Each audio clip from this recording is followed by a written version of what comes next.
Good morning, welcome back to my channel. If you're new here today, my name is Audrey, and today we are going to be breaking down the finale of The Falcon and the Winter Soldier. Can't believe it's already over 6 short weeks later. So as always for these breakdowns, I will just go over if you are new here. I break down the episode and then I'm going to follow up with some questions since this is the finale. And if you're new here, I would love for you to subscribe. I do 2 videos a week. A lot of Marvel, sometimes beauty, vlogs, stuff like that, so I'd love for you to stick around. There is something for everybody on this channel, and if you enjoyed this video while you're watching, I hope you give it a thumbs up, and we're going to go ahead and get started with the breakdown. This episode picks up right where the last episode left off. So we're seeing the Flag Smashers plan to disrupt the GRC vote. Sam, Bucky, and then we find out Sharon are there to try to seemingly get the Flag Smashers to stop. Why can't I speak today? Sam enters wearing the beautiful new cap suit and introduces himself as Captain America. This suit looks amazing. If you saw the toy leaks, you kind of already knew what it was going to be. It is very much the suit from the comics. There's not really much difference with it, and he does carry the shield on his back and has the weights at the same time. We also do see a new version of Red Wings, so Red Wing is back, and there's also little drones. So very exciting to see the new suit for sure. And then he fights Batroc the Leaper in this fight in the GRC headquarters. Bucky speaks to Carly over the phone and urges her not to go through with her plan to kill people, but seemingly she was using it as a distraction to get the hostages away. Then John Walker shows up and there's a John Walker versus Carly and the Flag Smashers rematch, which is pretty evenly met. I'm really surprised that that little shield that he welded actually kept up. Like it really held for the entire time. It didn't get smashed into pieces. That's pretty impressive considering it's probably just, steel. John Walker ends up trying to save the hostages. It was a choice between going after the Flag Smashers or saving the hostages from falling in a truck down, and he went to try to save the hostages. So in the end he did the right thing, which I think is kind of shocking because I feel like most people think he's like the pure evil villain of this. I think he's just like has roid rage, so he doesn't always do what the right thing is to do, but he ended up doing the right thing in this moment, but he wasn't successful. Sam ends up stopping the truck from falling and saving everybody there. Sharon has a confrontation with Carly, and we find out that Sharon is the power broker. I feel like this was the most likely option out of who was left. I personally would have liked to maybe see somebody else be the power broker. I would have rather had it be like the Mandarin. And they kind of give an explanation as to why she's a power broker, but I hope they go more into it in a later series or something else in a follow-up. It's possible that this could get a second season, so it would be interesting to see exactly what drove her to this point. She was turned on by everybody that she knew and left basically to survive by herself. I also think with this storyline, they're going to kind of retcon the fact that it showed that she was snapped, as maybe she was just missing. So I guess it's not a confirmed snap, it's just she went off the grid, because there's no way that she was snapped for 5 years and then she comes back and becomes a power broker in 6 months. That's not possible. I think they just retconned the fact that she was snapped. So then we have a Mexican standoff that goes down between Batroc, Carly, and Sharon. So Batroc tries to kill Sharon. Sharon then kills Batroc, but he shoots her in the stomach. And then Sam arrives, and Sharon kills Carly, seemingly to save Sam, but probably because, she's a power broker and wants revenge against her. But before that, Sharon does try to recruit her, and to try to she wants all this power to try to take other people down and this whole thing. So Sharon's really becoming quite the little villain for herself. So save the day, yay, blah, blah, blah, blah. Sam gives this big, beautiful speech, actually, to the GRC about how, Carly is right.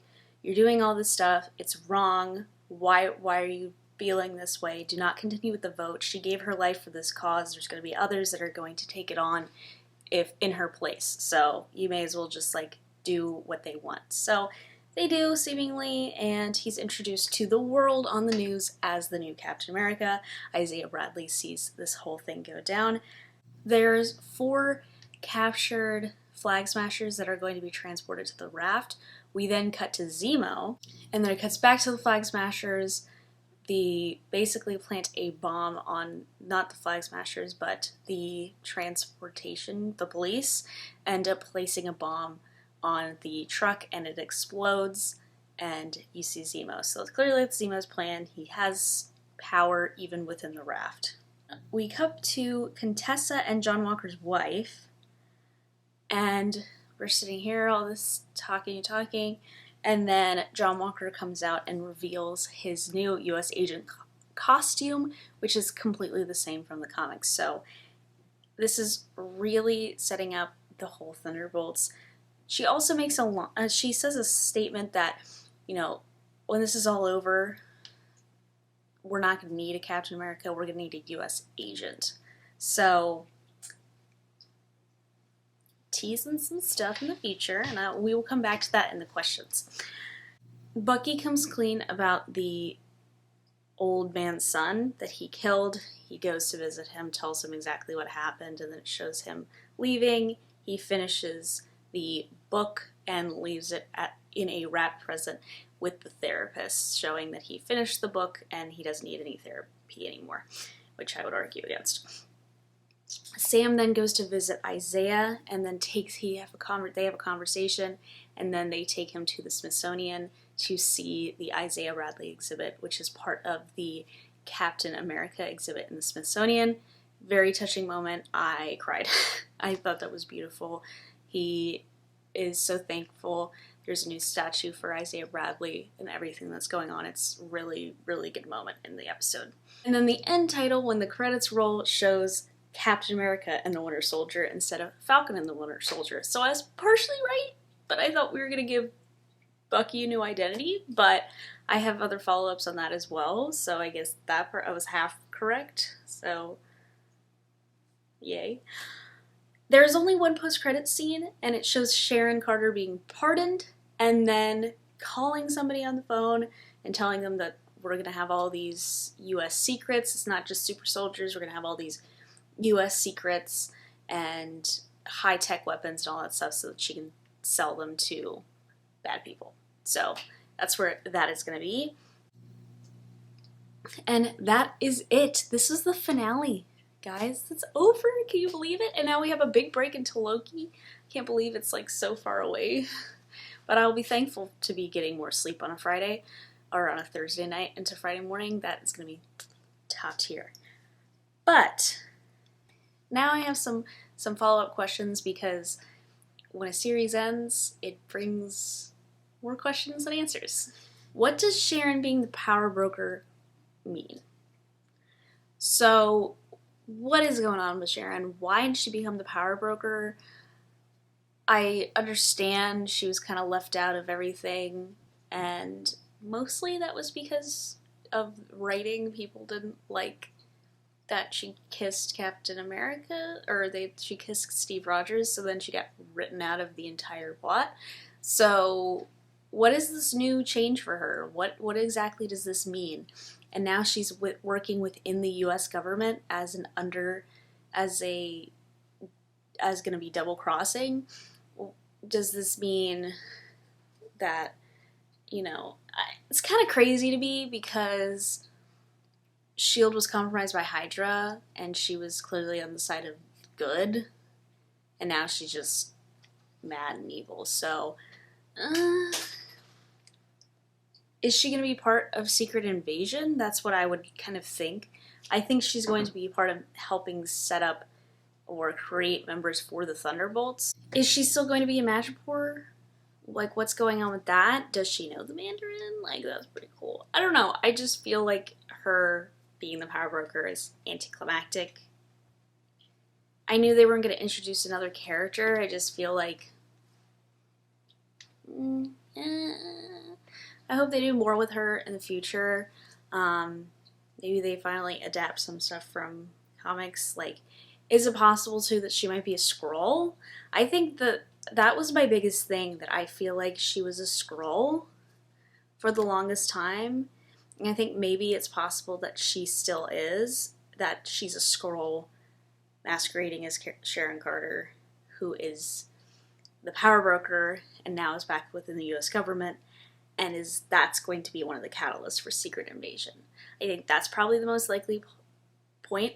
If she's not a Skrull, I don't really like this storytelling move. Hopefully she's a Skrull, and she's gonna be in Secret Invasion. I hope so. I'm gonna bring it back to when Contessa is talking to John Walker and John Walker's wife. Now she says, when this is all over, we won't need a Captain America. What is she talking about? What is when this is all over? So seemingly, I feel like she's probably working with Sharon, or she knows something is going to happen. There's other evil people in the government, which clearly we had Hydra doing that.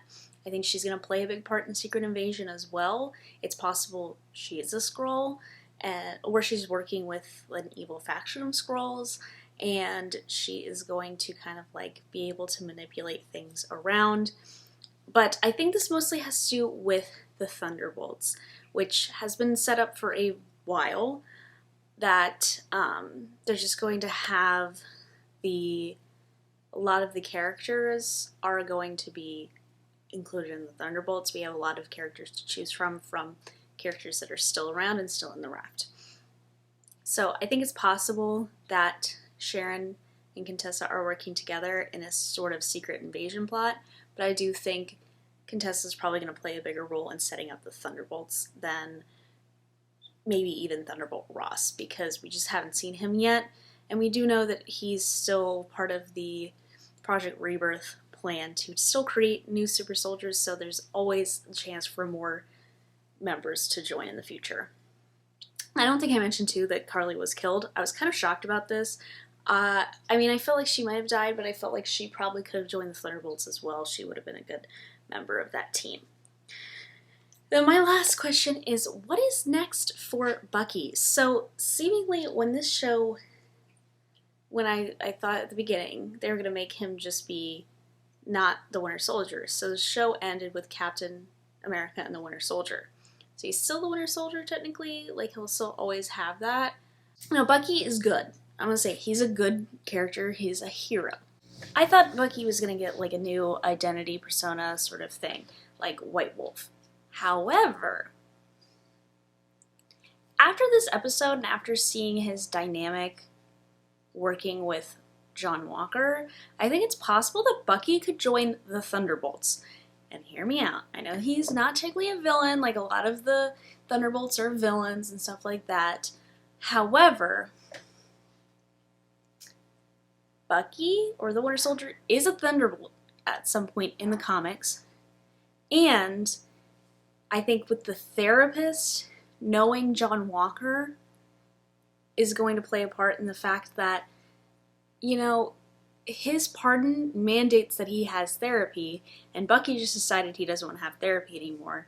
So it's possible that the government could hold this over his head and make him do missions and stuff for the Thunderbolts, or threaten to throw him in the raft. I think this is something that Thunderbolt Ross could just hold over his head, or if we're having Contessa, Madam Hydra, be the leader of the Thunderbolts sort of thing. I think at this point he might join the Thunderbolts. I think that could be his future. He doesn't have a bright future in Wakanda, so I don't know about White Wolf, but I think Thunderbolts might be the answer for the future of Bucky Barnes. I mean, it would be sad to see him having to be controlled by somebody else, but I do think his dynamic with Zemo and John Walker would be very interesting to see. And there's other characters that could join. I mean, Ghost is one from Ant-Man and the Wasp. Seemingly she was brought back after the snap. We didn't see her. It's possible that Abomination could join as well. Just different characters. I'm still holding out hope that we're going to get Rolk, as I call him, Red Hulk, Thunderbolt Ross, which would be super exciting. But I do think that I mean, this did set up Thunderbolts. I think that he'll probably be a member of the Thunderbolts, which I didn't think until this episode. So that's kind of my theory just going forward as like what could happen with Bucky, because I kind of like what's next for him. So that's it. That is the last episode and the last video for Falcon and Winter Soldier. Dry your eyes. We have a few weeks, months. Today's April, May, June. We have like 1.5 months until Loki. Are we going to survive till then? Let me know. Let me know what your thoughts on the episode were down below. If I missed anything from the breakdown, I just jotted notes down, so I didn't sit and like really analyze it. I literally wake up, watch the episode, take notes, so I'm bound to miss stuff. But let me know if there's any theories that you have down below that I didn't cover in any of my videos. I would love to hear what your thoughts are. And as always, thank you guys so much for watching, and I will see you on Tuesday with a new video. And if you missed my Shang-Chi trailer breakdown, you can watch it here. Or trailer reaction. It's not a breakdown.